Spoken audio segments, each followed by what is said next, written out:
Selamat menikmati kenaikan pajak dan tahun baru. Warga negara Vietnam sangat berbahagia dengan kebijakan pemerintahnya menurunkan pajak pertambahan nilai menjadi 8%. Tapi warga negara Indonesia menjadi warga negara yang bermental baja. Ini adalah sebuah trik yang sangat cerdas. Nah, kenapa? Daripada 12%, tapi total kalinya lebih sedikit. Kita mundur satu langkah dalam permainan untuk melompat 3 kali lebih jauh menuju kemenangan. Ternyata Vietnam mampu melampaui ekspektasi banyak analis. Seberapa banyaknya masyarakat di negara Vietnam yang dapat pekerjaan karena hal ini? Yang kalau kita bandingkan dengan negara kita saat ini, pemerintah Vietnam menghitung cara ini akan menghilangkan pendapatan negara sebesar negara kita di ghosting sama Apple. Di sana, oknum koruptor itu dihukum mati. Kasus Harvey Weinstein yang 271 triliun.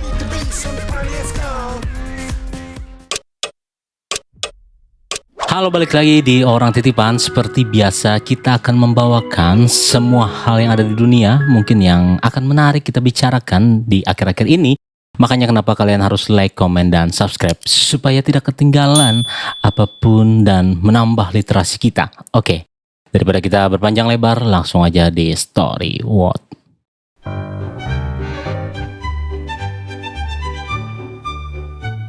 Parlemen Vietnam pada akhir bulan lalu menyetujui perpanjangan PPN dari 10% menjadi 8% selama 6 bulan ke depan seperti yang dilaporkan kantor berita pemerintah Vietnam News.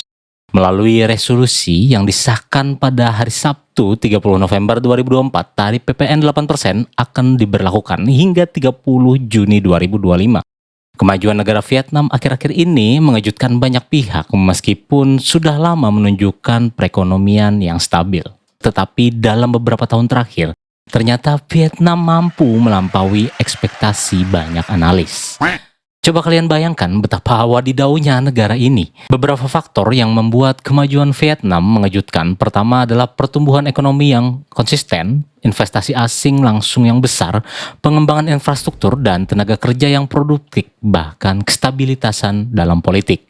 Dalam konteks ini, kenapa pemerintah Vietnam berhasil dan berani menurunkan pajak hingga 8%? Seperti yang kita tahu, bahkan hampir semua negara di dunia mengalami kesulitan pasca pandemi COVID-19. Nah, jadi alasan pertama pemerintah mereka melakukan ini adalah untuk mendorong konsumsi dan daya beli masyarakatnya. Jadi, kalau kita ibaratkan sebuah langkah, ini adalah sebuah trik yang sangat cerdas. Nah, kenapa?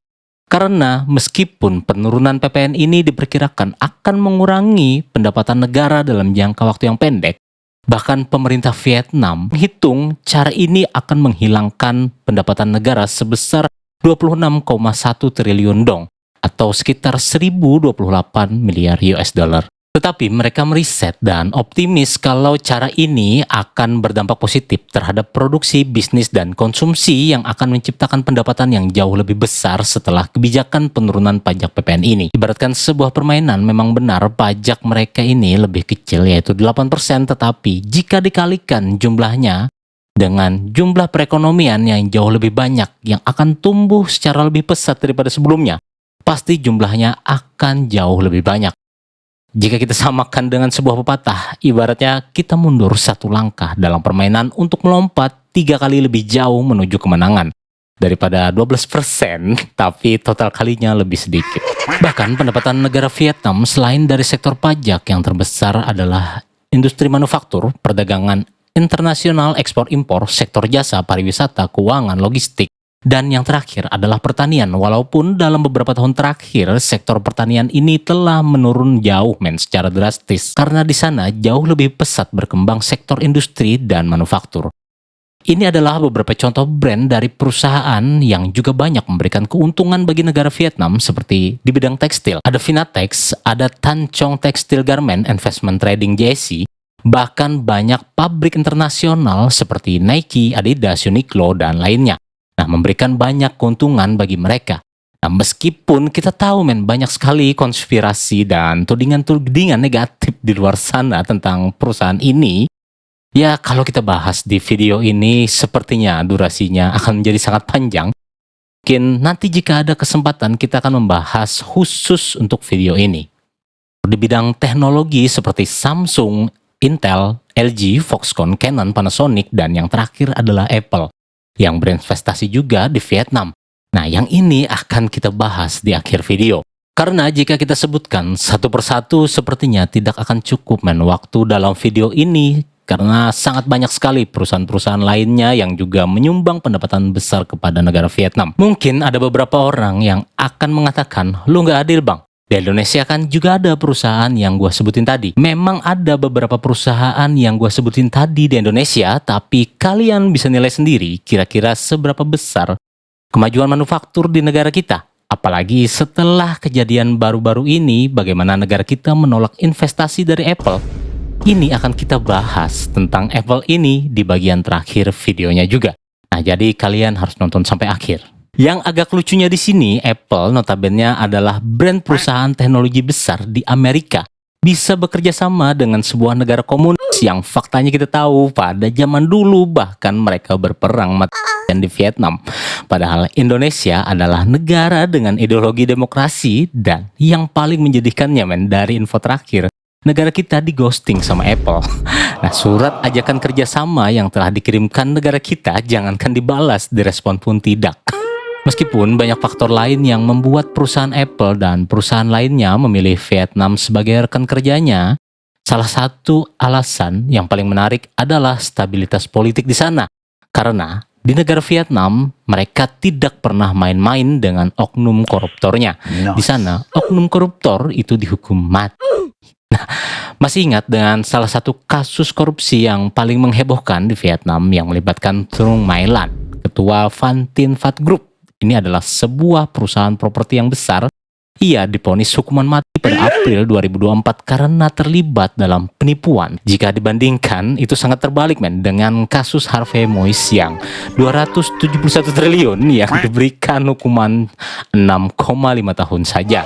Karena pertimbangan punya tanggungan keluarga, bahkan dianggap sebagai sosok yang sopan dan beradab. Bagaimana menurut kalian? Kira-kira dengan sedikit gambaran di atas, apakah kita bisa memikirkan betapa bahagianya warga negara Vietnam? Oke, kita lanjut. Bahkan dikatakan negara Vietnam memangkas kementerian dan lembaga negaranya dari 30 menjadi 21. Meskipun tidak ada informasi yang menyebutkan secara spesifik dengan detail lembaga apa saja dan kementerian apa saja yang dipangkas oleh pemerintah negara Vietnam, tetapi hal ini dilakukan dengan tujuan untuk meningkatkan efisiensi dan efektivitas dalam pemerintahan. Bahkan Sekretaris Jenderal Partai Komunis Vietnam, To Lam, mengatakan kalau lembaga-lembaga negara ini justru akan menjadi jalan buntu dari segala hambatan. Pemangkasan ini diharapkan dapat mempermudah birokrasi dan mempercepat keputusan. Alasan lainnya agar menambah efisiensi anggaran dan pengalihan dana. Bagaimana menurut kalian? Di sini gue jadi berpikir, apakah luas negara Vietnam itu berkurang atau tetap? Kayaknya luas negara Vietnam dari dulu sampai sekarang segitu-segitu aja. Apa ada pengurangan dalam wilayah negaranya sampai-sampai kementerian dan lembaganya dikurangi? Tapi entah kenapa di sebuah negeri yang entah berantah yang dari dulu luas wilayahnya itu juga sama-sama aja, malah ditambah kementerian dan lembaganya. Why? Nah, kalau kalian ada yang tahu itu negeri apa, kalian bisa tulis di kolom komentar di bawah. Karena videonya sudah sangat panjang, ya kita bahas tadi ya. Jadi ini akan kita bahas secara singkat saja. Nah, kalian tahu tentang SAM SM? Baru-baru ini dirilis dan beroperasi di Indonesia.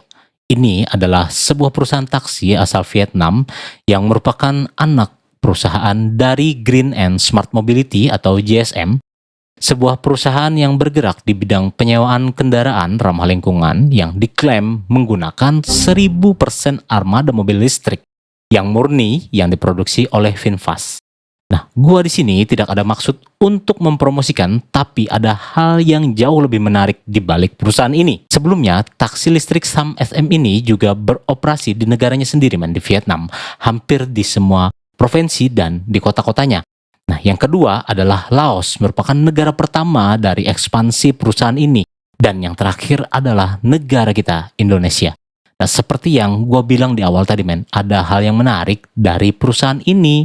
Itu adalah sebuah potensi yang besar dan keuntungan yang ternyata itu sangat besar men yang didapatkan oleh negara Vietnam. Nah, dalam hal ekonomi, pastinya negara Vietnam mendapat peningkatan di bidang ekspor kalau unitnya itu tidak dirakit di negara target operasi mereka.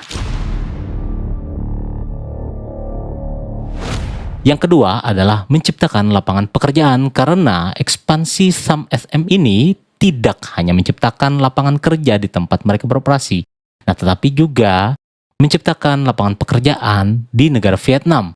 Contoh seperti produksi beberapa suku cadang yang mungkin ada di dalam unitnya. Media mainstream mengatakan kalau perusahaan akan disuplai melalui jaringan dealer dan layanan purna jual yang dibangun di Indonesia. Bahkan katanya akan bermitra dengan penyedia suku cadang di negara Indonesia.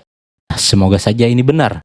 Bahkan manajemen perusahaan yang pastinya diadopsi dari negara asalnya. Nah, pastinya ini ada cuannya, men. Selanjutnya juga menghasilkan pendapatan devisa negara dan mengembangkan industri terkait dalam hal transportasi listrik. Pasti ada aja beberapa pihak yang mungkin mengatakan, kan itu diproduksi dan dimanajemeni bang oleh perusahaan yang ada di Indonesia. Oke, kalau memang itu benar, kita doakan saja semoga kerjasama antara perusahaan ini dengan pihak negara kita sama-sama saling menguntungkan.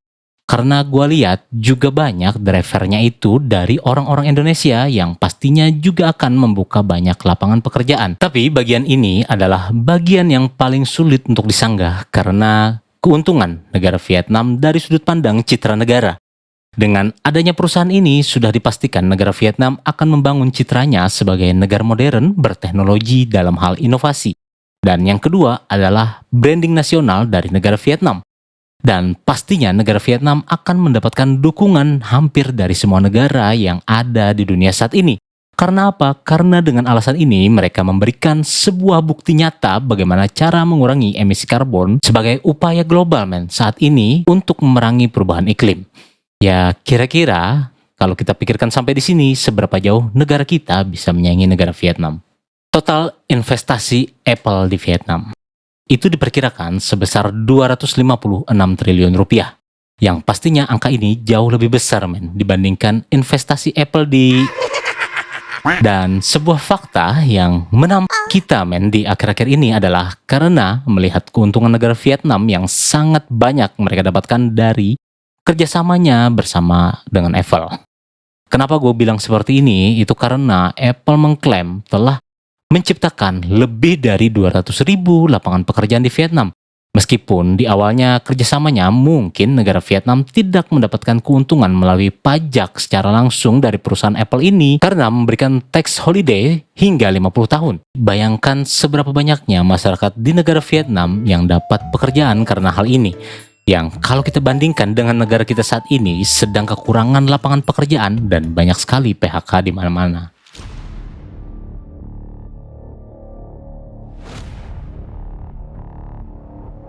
Setelah kerjasama ini berlangsung, baru negara mendapatkan keuntungan dari hasil uang yang masuk sebagai gaji dari warga negaranya yang diberikan Apple kepada mereka.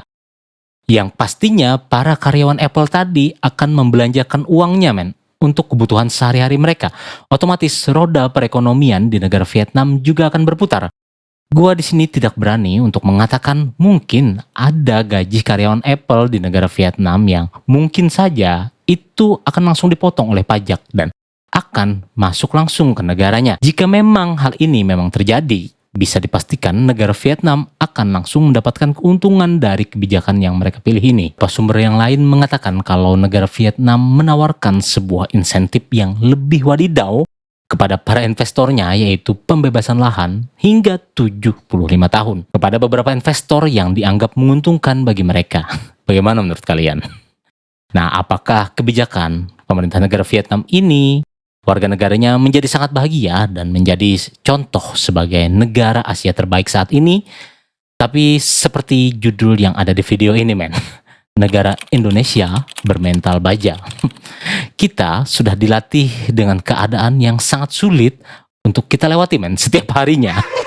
Karena bahkan bisa dikatakan bagi orang biasa itu satu-satunya pelindung kita hanyalah Allah Subhanahu wa taala atau Tuhan yang Maha Esa.